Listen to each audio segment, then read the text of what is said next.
School Ozasin Tabak topic Matam say whom put the Sang Tok and Bayana Tongantona demanding Tabak Tok Trabati, Makal Kagi Kongsang Sangsilagani Hina Council of Teachers Association Cota Gimaike Gelang Acta, Section Warul Tamlaki, Wapamase, Kotagi General Body Meeting Marilan Associations in the Tamlakpani, Infal Gizanoston Higher Secondary School the Pangtok General Body Meeting Aduda Tonganton School Sindigalakwa Masing Yalo Zasingna, Sarkiaduna, Agenda Tarukti Impam Oidan Kananaki. Meeting aduga mari lainana Kota convener Lysam Zugindrona Matam Kayaki Mamang the school asking that hang the Kutong Sada Basing Konanaba, Mari Lainaba authority the Tagadron Lakoni was asking what's up Sana Oza Amoy biggest sin from the Matiksana Tabak Tauhan Dabana.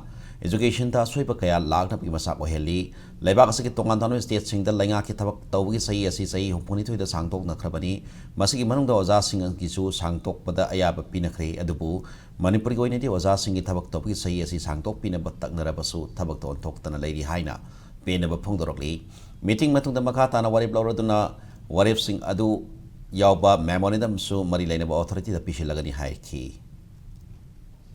The extension of superannuation is from 60 to 62 years. This is number one. Number two, the time scale. Sahi mari manga tingi ate degi di promotion. Tiragasu akoi promotion later bakangu. Say for example, driver or chowkidar, whatever the case it may be. Makoi issue after MSCP na matorga sahi tara the makoi tongan grade the PD. But in the case of akoi ojagiri sahi trying to be trying to do mu kari high tara 10% katang selection grade the PE. Adu maduna akoi na high river kaino sahi tupan handan ba. Now akoi strike the way from late. But first we will go to the higher authority or the concerned authorities and do everything, the grievances. Adu sida kariguma yarakta targadi akoi gi oiba step kar lokot si haibu gi batang na khana jaba mifam